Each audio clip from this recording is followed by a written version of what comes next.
Good morning to you. Now, it seems that even though on one hand you are satisfied with the announcement made by the president about a recovery plan, you are saying you were not consulted, at least extensively, as a business group. What happened there? Firstly, thank you so much for inviting me to represent SAUBC.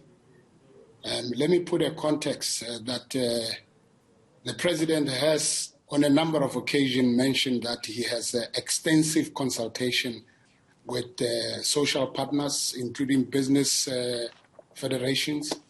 And sadly so, he kept on mentioning NEDLEC as a platform of discussion. But I think the president needs to be reminded that he is the president of the country, and NEDLEC does not represent all organized business, labor, and so on.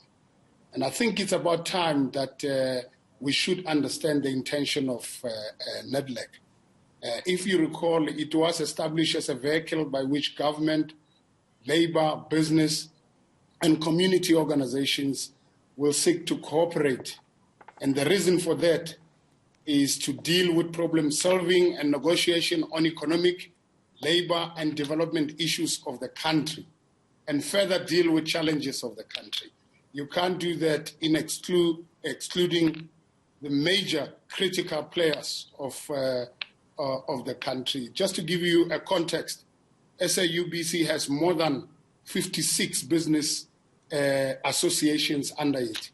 And when they say extensive consultation through NEDLEC, that in a nutshell means all this association has been excluded in those discussions. And that's very worrying. Have you consulted with the president? Have you consulted with the Labour Minister, President? We are going to engage with them. We will write to them as a matter of concern.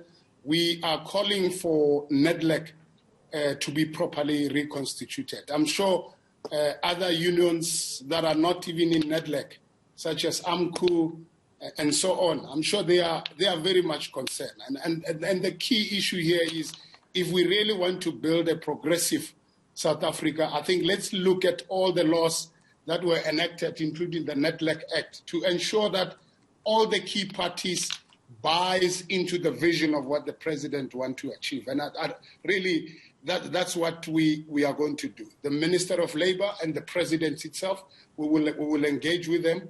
And if we don't get any joy, we are going to challenge the NEDLEC Act to be reviewed. Right, and you're saying that you will challenge it illegally if it needs be. So you're not only making a call for the reconstitution of the NEDLEC Act, but you're saying if needs be, if it comes to that point where you need to even take it to court, you're willing to do so. I will tell you our concern and why we talk reconstitution is, for example, as a large confederation, for us in order to be sitting in NEDLEC, we have to go through another business confederation. For us, it doesn't make sense. And in fact, if you look at the way it's constituted, if you look under the social partners, other social partners like government, like the communities, you will see that it's in fact more than one parties that represent a particular sector. In our particular sector, in the business confederations, it's only one, which is BUSA in this particular context, which really it might have been relevant in those particular years, but I think now it's totally badly constituted. Yeah, and also just on the recovery plan, what is the SAUBC then calling for in terms of what the president made mention to? Had you been consulted, had you been engaged with, what would have been your contribution in terms of what you would have liked to see as part of the president's presentation? I'm glad you asked that question, because some of the issues that we deliberated on, one is we want to understand where this capital is going to be coming from in spending on all these programs that have been announced. Secondly, if you notice what the president has announced, there's many aspects that lack details of implementation linked to the performance of various ministers.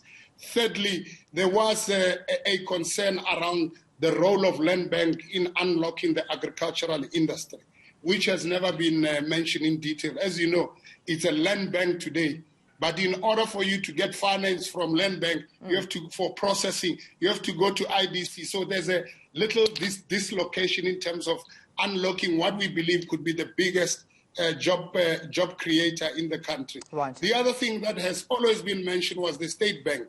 We never had what the plan of the state is in relation to the State Bank.